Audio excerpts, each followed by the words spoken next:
К другим темам, в Якутии удалось сохранить стабильную работу транспортного комплекса. Здесь помогли антикризисные меры, принятые республиканским правительством. Грузооборот транспорта сохранен на уровне 2014 года. Объем перевозок вырос почти на 10%. Обо всем этом сообщили во время отчета Минтранса Якутии о проделанной работе за прошлый год. Виталий Абрамов продолжит. Несмотря на сложную экономическую ситуацию в мире, объем перевозок пассажиров в Якутии остался практически на уровне 2014 года. Пассажирооборот транспорта снизился на 19%. Незначительное увеличение отмечено только на автомобильном транспорте.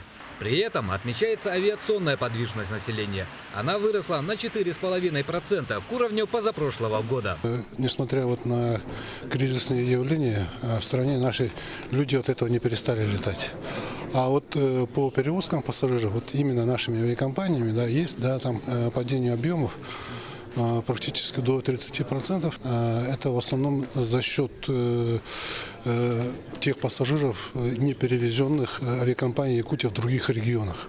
Продолжая тему экономики, развитие транспортного комплекса было профинансировано на сумму более 31 миллиарда рублей. Львиную долю средств направили на развитие дорожного хозяйства. Это более 17 миллиардов рублей. И на воздушный транспорт более 8 миллиардов. На этот год планируется направить 33,3 миллиарда рублей. Наблюдается в целом снижение объема инвестиций в транспортный комплекс платных услуг транспорта на 12%.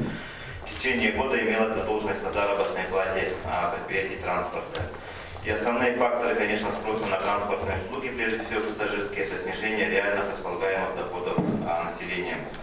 При этом объемы перевозок грузов увеличились практически на 10% и составили более 29 миллионов тонн, из которых 3/4 составляет автомобильный транспорт. Для него в прошлом году построено и реконструировано порядка 100 километров автодорог. Основными задачами на этот год станут дальнейшее обновление пассажирского автотранспорта и приобретение вездеходов для северных районов, обеспечение перевозки грузов для реализации проекта Восточной газовой программы, решение вопроса финансирования по доведению до норм постоянной эксплуатации комплекса Беркакит-Томмот и продолжение работы по совершенствованию механизма субсидирования региональных и местных авиаперевозок.